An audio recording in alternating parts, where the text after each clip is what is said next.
Welcome to my channel Learn with Sunyana. Today will be discussion pending topic teaching objective. कल हमने Benjamin Bloom का Bloom classification किया था जिसमें हमने टीचिंग इंस्ट्रक्शनल ऑब्जेक्टिव किए, हेड हार्ट हैंड का मीनिंग अंडरस्टैंड किया और कोग्निटिव डोमेन अफेक्टिव डोमेन किया। आज हम क्या करेंगे? Psychomotor domain. साइकोमोटर डोमेन जैसे कि हमने कोग्निटिव डोमेन में किया था knowledge comprehensive application analysis synthesis evaluations and affective domain में हमने क्या किया? Receiving, responding, valuing, organising and characterisation. Today हम क्या करेंगे कि साइकोमोटर डोमेन। साइकोमोटर डोमेन क्या है? जो हमारे 3H के थर्ड पार्ट से रिलेटेड है, मींस हैंड से रिलेटेड है। इसको किसने दिया? देव ने 1917 ईयर अबाउट।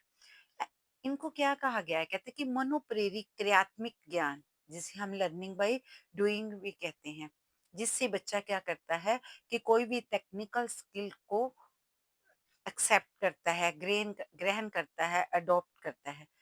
साइकोमोटर डोमेन के कितने लेवल हैं? तो 5 लेवल हैं। जैसे हमने पीछे डिस्कशन किया था कि पीछे हमने क्या किया था कि जो कॉग्निटिव डोमेन है उसके 6 लेवल हैं और जो अफेक्टिव डोमेन है उसके 5 लेवल हैं। आपको लर्न होने चाहिए क्योंकि क्वेश्चन यूजीसी नेट के क्वेश्चन में वो कभी बार इसकी सीरीज पूछ लेता है कि जैसे अफेक्टिव डोमेन का सेकंड लेवल कौन सा है? तो रिस्पेंडिंग रिस्पोंडिंग है। वैसे ही लास्ट कौन सा है? तो कैरेक्टराइजेशन है। वैसे ही साइकोमोटर डोमेन्स के भी कितने लेवल हैं? 5 लेवल हैं, जिनके इसके पास सत्र हैं। इसका फर्स्ट सत्र क्या है? लेवल क्या है? इमिटेशन। नेक्स्ट कौन सा है? मैनिपुलेशंस। नेक्स्ट प्रिसिजन्स। और फोर्थ कौन सा है? आर्टिकुलेशंस। नेक्स्ट नेचुरलाइजेशंस। तो हम आज पहले क्या करेंगे? Discussion imitation. इमिटेशन किसे कहते हैं? इमिटेशन होता है नकल करना। नकल का मीनिंग है कि हम किसी एक्सपर्ट पर्सन की स्किल की क्या करें? इमिटेशन करें कि हमें प्रयास करने से वो सारी काम आ जाएँ, जिसकी हमने इमिटेशन की है, जिसकी हमने नकल की है। तो ये टीचिंग ऑब्जेक्टिव में क्या आ रहा है कि टीचर आप खुद एक्सपर्ट होता है और वो बच्चे को ऐसे ही इमिटेशन करवाता है कि बच्चे का ऑलराउंड डेवलपमेंट हो सके, क्योंकि इमिटेशन से बच्चा जल्दी सीखता है। क्योंकि साइकी क्या कहती है, साइकोलॉजी क्या कहती है कि बच्चा ऑलवेज ही इमिटेशंस के द्वारा सीखता है। जैसे कि हम छोटे बच्चों को आइडिया लगाएं, तो जैसे पेरेंट्स या मदर उनको काम करवाते हैं, तो बच्चे क्या कहते हैं कि जो हमारे टीचर्स ने करवाया है वो ही बेस्ट है। तो टीचर्स को ऑलवेज क्या करवाना चाहिए? जो भी बच्चा नकल कर रहा है वो एक्यूरेट हो, ऑथेंटिक हो और उस बच्चे में भी वो स्किल डेवलप हो सके। और सेकंड क्या है? मैनिपुलेशंस। उन बच्चे ने जो इमिटेशन की उसमें वो अपने ही माइंड से क्या कर सकता है? ऑब्जेक्टिव के तौर पे जो टीचर्स है अब उसको क्या सिखा रहा है? उसे मैनिपुलेट होना सिखा रहा है। वो किससे करेगा? एक्सपर्ट पर्सन से।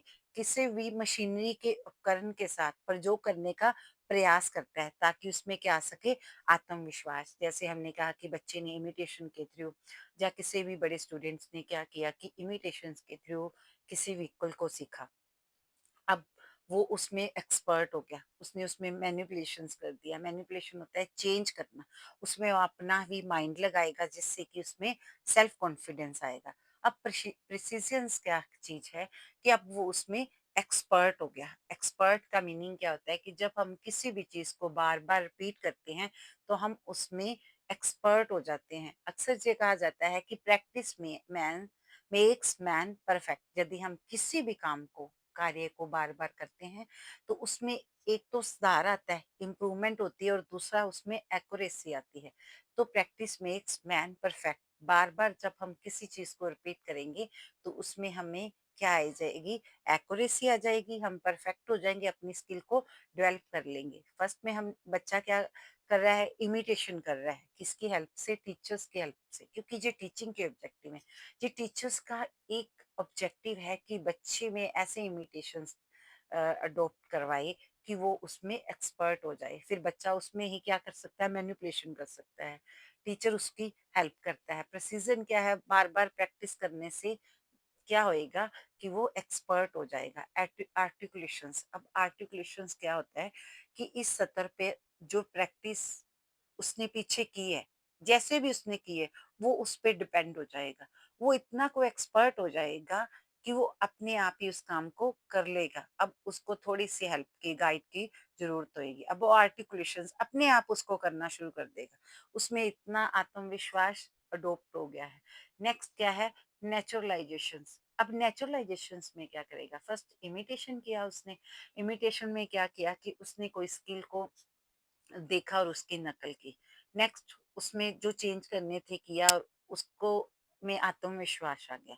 नेक्स्ट उसने इतनी बार प्रैक्टिस की कि उसमें वो परफेक्ट हो गया और उसे उसने एक्यूरेसी से अडॉप्ट किया। आर्टिकुलेशन से अब उस पे वो इतना को परफेक्ट हो गया है कि वो निर्भर हो गया। वो अपने आप अब काम कर सकता है। और नेचुरलाइजेशंस का मीनिंग क्या है कि अब वो स्किल इतनी को उस चाइल्ड में आ गई है। जी, चाइल्ड के चाइल्ड सेंटर्ड है बिकॉज क्योंकि इसमें बच्चा मॉडिफाई करता है, अडॉप्ट करता है, न्यू डिजाइन आज के गुणों को सीखता है। अब नेचुरलाइजेशंस कैसे है? नेचुरलाइजेशंस का मीनिंग है कि यदि हम इमिटेशन का एग्जांपल लें कि जैसे सपोज करो बच्चे ने डांस करना सीखा, तो इसमें डांस उसने इमिटेशन से किया, मैनिपुलेशन में उसे लगा कि मेरे को इधर चेंज करना चाहिए उधर। फिर वो प्रैक्टिस करता रहा, प्रिसिशंस में वो क्या करता रहा, बार बार उस चीज को प्रैक्टिस में लाता रहा। प्रैक्टिस करने से वो क्या हो गया, एक्सपर्ट हो गया। आर्टिकुलेशन का मीनिंग है कि अब उसको सिंबल चाहिए थी, सिंबल की हेल्प से वो अब डांस कर लेगा।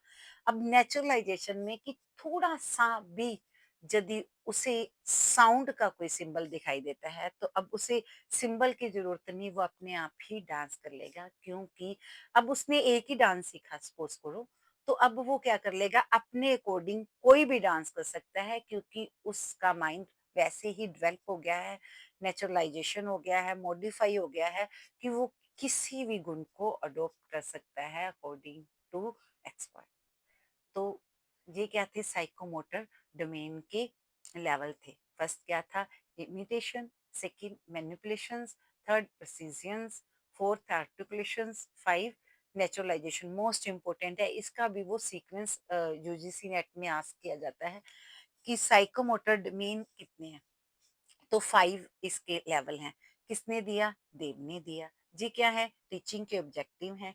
इसका फर्स्ट जो साइकोमोटर डोमेन है उसका फर्स्ट लेवल कौन-सा है? इमिटेशन है। सेकंड मैनिपुलेशन, आपको इसकी नॉलेज होनी चाहिए, इसके की पॉइंट की नॉलेज होनी चाहिए।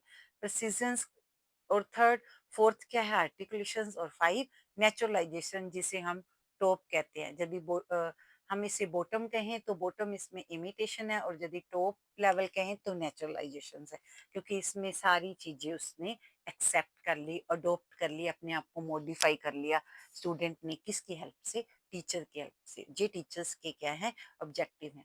2001 में क्या हुआ कि एंडरसन एंड क्राथवेल ने ब्लूम वर्गीकरण में क्या किया, कुछ इम्प्रूवमेंट की। उनको लगा कि अभी चाइल्ड सेंटर हमें और करना चाहिए, तो एंडरसन जो कि ब्लूम के ही नियर अबाउट थे, तो उन्होंने इसमें कुछ इम्प्रूवमेंट की।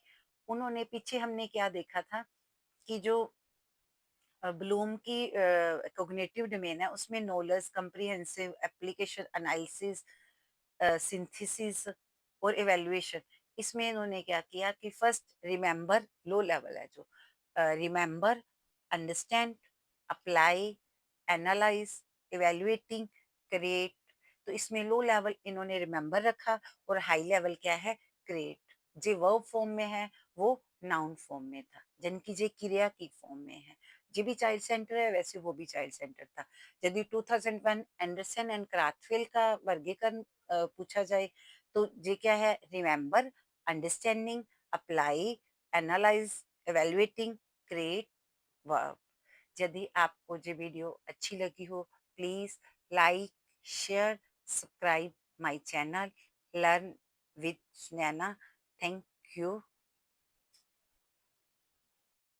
आपको जे यूजीसी नेट के first paper and education net में एवरी क्वेश्चंस में ये आस्क होता ही है, तो please read, share and subscribe. Thank you.